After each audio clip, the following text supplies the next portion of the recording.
एक इलाके में एक महिला अपने बेटे और बहू के साथ रहती थी। अरे बहू देख तो जरा, कौन इतना दरवाजा पीट रहा है? अरे किसे क्या हो गया है? लगातार दरवाजा धड़ाधड़ पीटता जा रहा है। देखती हूँ मम्मी, पता नहीं सुबह सुबह कौन आ गया। बहू दरवाजा खोलती है तो देखती है कि बाहर एक लड़का खड़ा था। थोड़ा गुस्से में था। अरे मैडम, आपकी ऑनलाइन शॉपिंग ने परेशान कर रखा है।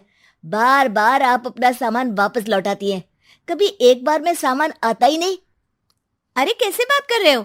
मैं कंपनी को फोन करती हूँ। तुम्हें नहीं आना तो मत आओ, कोई और आ जाएगा। इसमें गुस्सा होने वाली कौन सी बात है? अरे बहू क्या हुआ? किससे बहस हो रही है? कुछ नहीं मम्मी, वो ऑनलाइन वाला लड़का आया है, उसी से बात कर रही हूँ। देखो भैया, ये सामान वापस नहीं लेना है तो मत लो, लेकिन हंगामा मत करो। अरे कोई बात नहीं, लाओ आप पैकेट। मेरा तो ये काम ही है, बस थोड़ा गुस्सा आ गया था। बहू अंदर जाती है और पैकेट लेकर बाहर आती है, लेकिन तब तक लड़का वापस जा चुका था।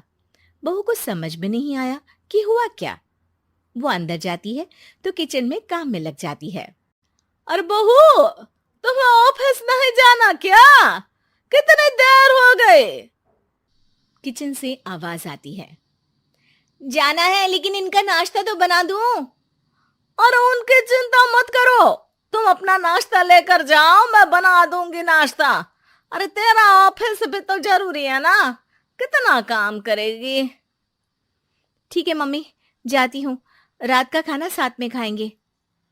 इसके बाद सास ने दरवाजा बंद कर लिया। शाम को डोरबेल बजी। सास को लगा कि बहू ऑफिस से लौट आई है, लेकिन दरवाजा खोलते ही सामने एक पुलिस वाला है। राहुल यानी कि उसके बेटे ने उससे पूछा, कौन है माँ? अरे पुलिस आई है बेटा, तुम्हारे बारे में पूछ रहे हैं। अच्छा, अभी आया माँ। आप ही राहुल है? हाँ जी, मैं ही राहुल हूँ। आपकी पत्नी का नाम विनीता है? हाँ जी, लेकिन आप ये सब क्यों पूछ रहे हैं? और कहाँ है मेरी वाइफ? देखिए, परेशान मत होइए, आपको मेरे साथ चलना होगा। मैं आपको रास्ते में पूरी बात बताता हूँ। मैं आपके साथ थाने क्यों चलूं? कोई क्रिमिनल थोड़ी ना हूं मैं। अरे मैं आपको थाने नहीं ले जाने आया हूं, बल्कि आपको मेरे साथ अस्पताल चलना है। राहुल परेशान होकर पूछता है। क्यों, क्या हुआ?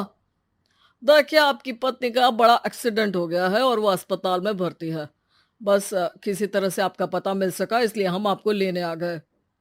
राहुल हड़बड़ी में माँ को बगैर बताए पुलिस वालों के साथ घर से निकल जाता है। सर, क्या हुआ मेरी पत्नी को? कुछ तो बताइए। देखिए, घबराइए मत, वो आईसीयू में है, अभी कुछ कहा नहीं जा सकता। कुछ देर में सभी अस्पताल पहुंचते हैं। डॉक्टर साहब, मेरी पत्नी ठीक तो हो जाएगी ना? कैसी हालत है उसकी? देखिए, अभी कुछ कहा नहीं जा सकता है। सिर में चोट है और खून बहुत बह चुका है। शायद खून की भी जरूरत पड़े। ठीक है, मैं खून देने को तैयार हूँ। ठीक है मिस्टर, लेकिन हमें सेम ग्रुप का ही खून चाहिए। अगर आपका मैच होगा तभी आपका खून काम आ सकेगा। जी ठीक है डॉक्टर साहब। तब तक राहुल की माँ भी अपने एक पड़ोसी के साथ अस्पताल पहुंच चुकी थी। अरे बेटा, क्या हुआ? बहुरी कैसी है? माँ, कुछ कहा नहीं जा सकता। अरे बेटा, परेशान मत हो। अरे बहू को कुछ नहीं होगा, वो दिल की बहुत अच्छी है। माँ बेटे बैठे हुए इंतजार कर रहे हैं। सर, आपका ब्लड मैच नहीं हो रहा है और ब्लड हमें अभी चाहिए। अरे बेटा, डॉक्टर साहब से बोलो ना, मेरा ब्लड ले ले। अरे माँ, आपकी उम्र हो चुकी है, आपका खून कैसे ले सकते हैं? अरे बेटा, वो बहू कम मेरी बेटी ज्यादा है।